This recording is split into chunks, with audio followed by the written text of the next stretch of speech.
Listo. Buen día Adela, buen día a todas, espero se encuentren muy bien. Pues de nuevo, aquí viendo, otra vez un viernes más, viendo la Perashá, Bezrat Hashem, la Perashá esta semana se llama Vaera, es la segunda Perashá del libro de Shemot. Y pues bueno, la última Perashá empezó todo un poco toda la introducción de Moshe, los primeros 80 años de la vida de Moshe. Moshe es elegido. Y al final a lo mejor ya no hicimos hincapié, pero la semana pasada cerró la perashá Moshe estaba yendo, pero Moshe fue a decirle al faraón que Dios le pidió que liberen a los judíos de Egipto, y el faraón en ese momento les puso trabajo más pesado, ¿no? Antes le daba la materia prima y el faraón les dijo, vayan a buscar la materia prima. Y en ese momento Moshe se voltea con Dios y le dice, Dios, ¿cómo puede ser que me hayas mandado? Desde que me mandaste, las cosas solo han empeorado. Y en esa conversación entre Moshe y Dios, queda como un reclamo de Moshe a Dios, ¿para qué me mandas? Y lo único que has hecho es desde que me mandaste, le ha ido peor al pueblo de Israel. O sea, Moshe como muy, no sé, pero como molesto con eso, y ahí termina. Eh, y esta perashá abre y está en una conversación otra vez Dios y Moshe. Es una conversación también interesante para leerla desde adentro. Es una conversación corta, pero empieza diciendo Dios a Moshe. Dice, yo me rebelé al Dios pero yo me rebelé a Abraham, Isaac y Jacob. Y un segundo, perdón. Yo me rebelé a Abraham, Isaac y Jacob en el pasado, pero me rebelé y empieza otra vez, justo en estas conversaciones, tanto la pasada como en esta, empieza Dios a revelar sus nombres. La pasada reveló un nombre y acá le dice, yo me rebelé a los patriarcas con el nombre de El Shaddai, de El Shaddai. Pero mi nombre, Yud Keh Vav Keh, mi nombre de Hashem, nunca les enseñé a ustedes. Como diciendo, a ti si te enseñé ese nombre, es el nombre que el Yud Keh Vav Keh que conocemos. En este momento se lo revela a Moshe. Y sigue diciendo Dios a Moshe, y establecí un pacto con ustedes de darle la tierra de Eretz Kenán, la tierra, digamos, que va a ser la tierra de Israel. Y no solo eso, sino también escuché la aflicción del pueblo de Egipto. Por favor, ve con ellos y dile que yo les voy a sacar.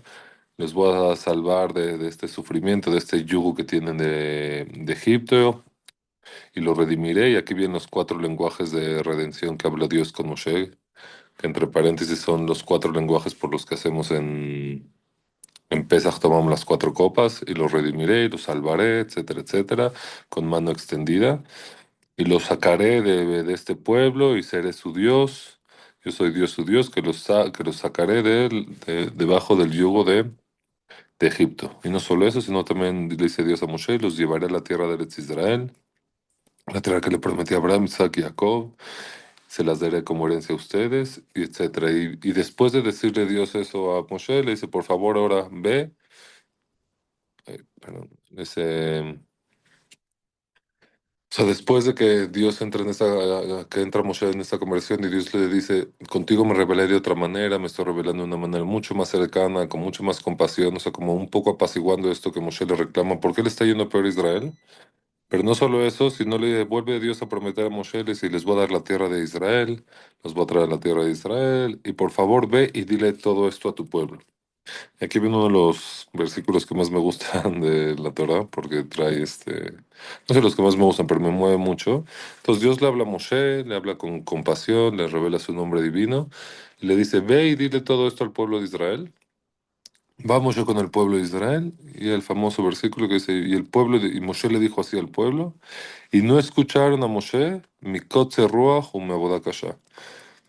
Y no pudo escuchar el pueblo de Israel a Moshe, Mikotze Ruach, porque tenían el aliento agitado o cortos de aliento, tenían poco aliento, y un trabajo pesado, ¿no? Un trabajo, te digo, me gusta mucho porque es como cuando uno está en esta situación, en este lugar de Kotze Ruach, y lo hemos hablado mucho, pero cuando uno está en un estado de aliento corto, agitación de aliento, incluso que venga Moshe, incluso que venga Moshe dándote las mejores noticias de Dios, incluso que venga y te lo diga con compasión, incluso que venga y te lo diga con amor, no escucharon, porque estaban en una situación de Kotze Ruach, de un aliento corto.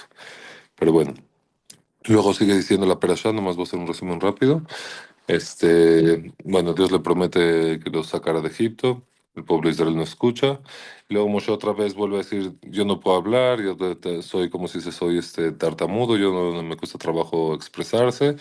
Y Dios le dice, igual vas a actuar, pero Aarón se va con Moshe. Entonces le dice Dios, se habla Dios con Aarón y Moshe, vayan con el faraón y díganle que lo saque de Egipto. Luego hace un paréntesis rápido para allá para hablar de toda de la genealogía de Moshe y Aarón, ¿no? Como vienen desde la Abraham, Isaac, Jacob, toda la tribu de Leví, etcétera, van bajando hasta Moshe y Aarón.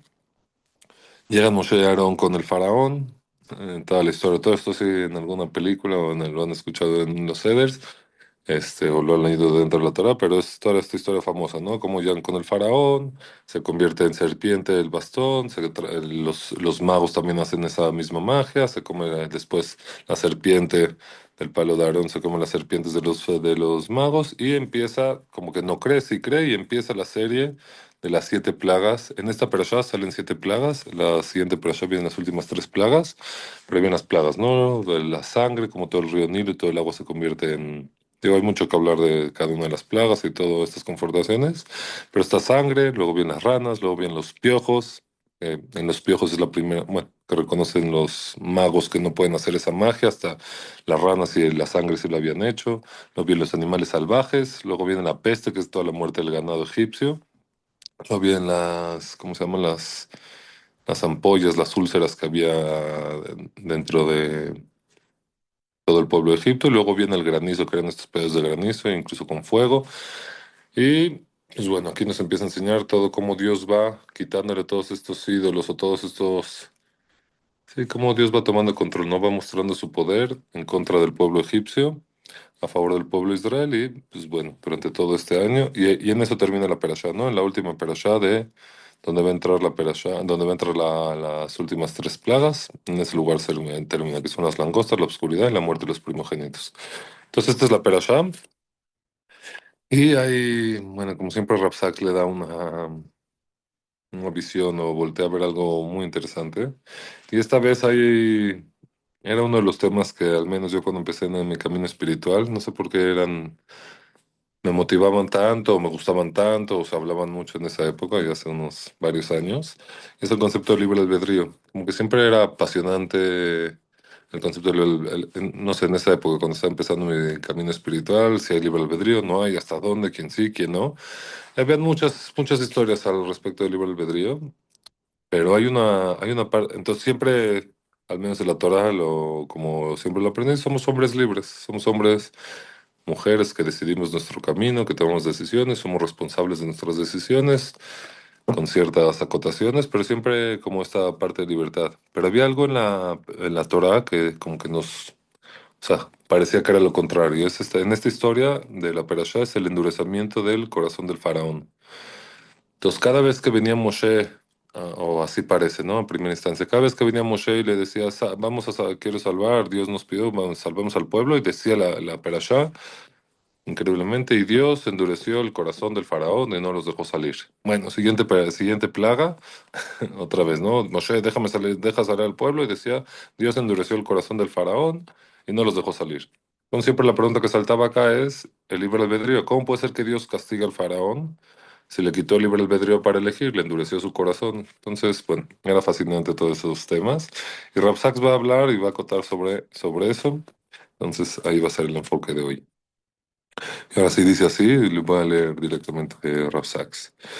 Entonces, este concepto del endurecimiento del corazón o el corazón endurecido del faraón, se trata de uno de los enigmas filosóficos clásicos. En esta perashá, incluso antes de que la primera plaga golpeara Egipto, Dios le dice a Moshe: "Pero yo endureceré el corazón del faraón y multiplicaré mis milagros, señales y prodigios en Egipto.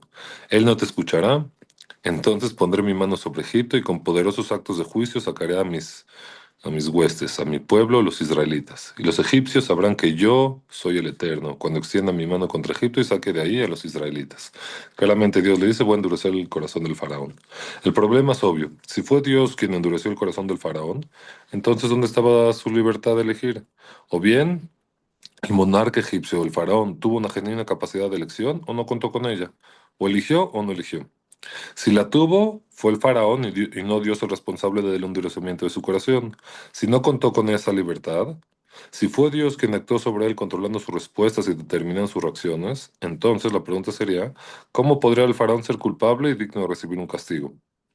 Tal como lo dice el Rambam, Maimónides, si no hubiese libre albedrío, ¿qué lugar quedaría para la totalidad de la Torah? ¿Con qué derecho o justicia podría Dios reprender o castigar a los malvados o recompensar a los justos? ¿Acaso el juez de toda la tierra no habrá de obrar con justicia? La pregunta es clara. Castigar al faraón por algo que no pudo evitar hacer es sencillamente injusto, sea quien sea. El esquema general de una respuesta, sin im- entonces, el esquema general de una respuesta, sin importar cómo interpretemos sus detalles, está ya implícito en la redacción exacta de la narrativa bíblica. Después de cada una de las primeras 5 plagas, la Torá nos dice que el faraón endureció su corazón. Por ejemplo, si empezamos con las 5 plagas, empezamos a leer, el corazón del faraón se endureció su corazón. También esta vez el faraón endureció su corazón. El corazón del faraón era rígido, etcétera. Solamente a partir de la 6ª plaga se le atribuyó a Dios el endurecimiento del corazón del faraón y dice así. Mas el Eterno endureció el corazón del faraón y no escuchó a Moshe. Luego en el granizo, entonces el Eterno le dijo a Moshe, ve donde el faraón porque yo endurecí su corazón. La 8ª, etcétera. Dios endurece el corazón del faraón. La 9ª, también Dios endurece el corazón del faraón. Y la 10 dice, Moisés y Aarón hicieron, la de los primogénitos, Moisés y Aarón hicieron todas estas maravillas delante del faraón, mas el Eterno endureció el corazón del faraón y no permitió a los israelitas salir de su tierra. Lo único que quiere hacer aquí enseñar Rav Sachs es las primeras 5 plagas, dice que el faraón endurece su corazón, y las últimas 5 plagas dice que Dios endureció el corazón del faraón. Pues Rashi, uno de los comentaristas más importantes, entiende que este endurecimiento del corazón del faraón en las últimas 5 plagas era como un castigo por, por las primeras 5.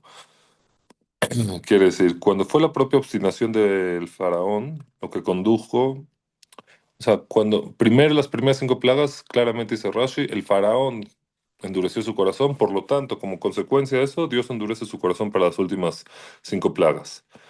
Y el Rambam no explica así, no dice que es un castigo, sino dice que le fue negado la posibilidad de Teshuvah y no le se le otorgó, o sea, se endureció en tanto el faraón su corazón las primeras veces con su elección propia, que después Dios le quitó la posibilidad de hacer Teshuvah, de arrepentirse, quiere decir, le quitó la libertad de apartarse de su maldad. Él eligió su maldad, pero después Dios le quita la posibilidad de alejarse de ella. Así explica Maimónides.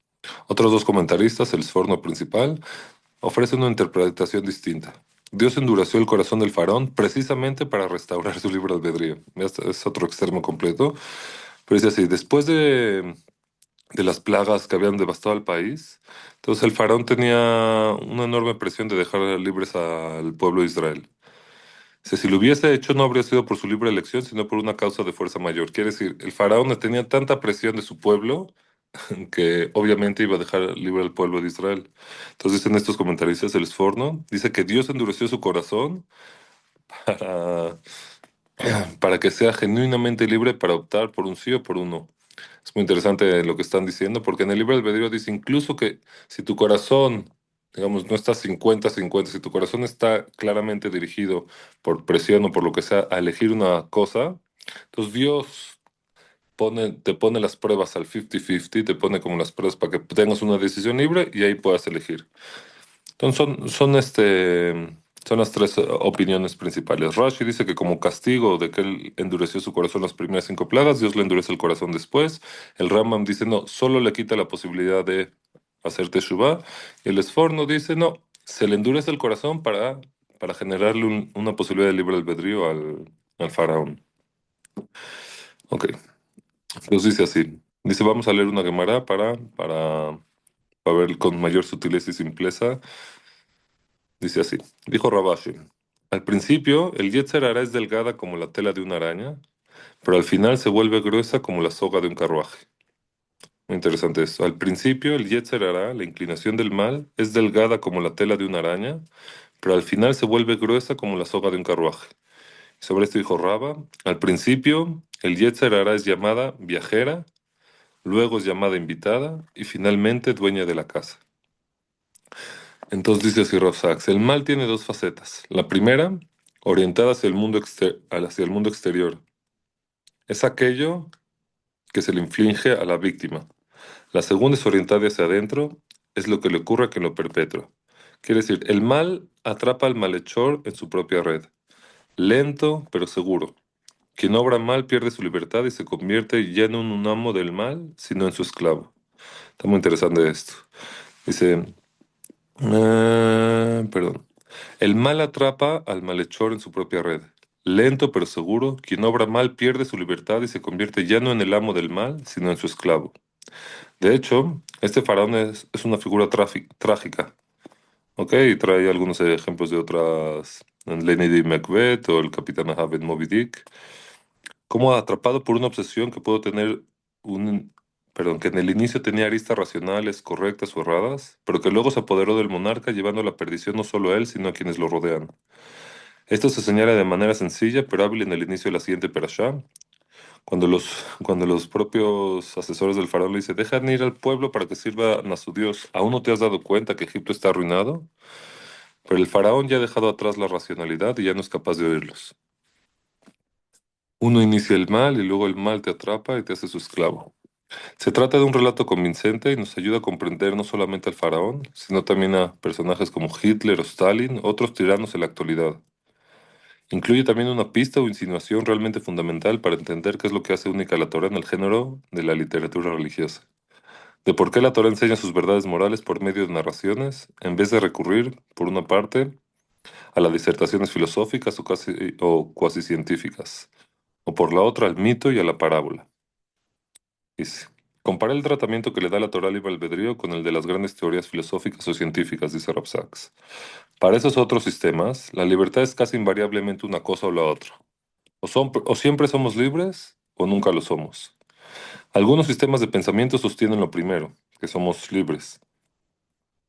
Muchos aquellos que creen en el determinismo social, económico, genético o en la inevitabilidad de la historia afirman lo segundo, que no somos libres. Ambos resultan demasiado toscos a la hora de retratar la vida interior como realmente es.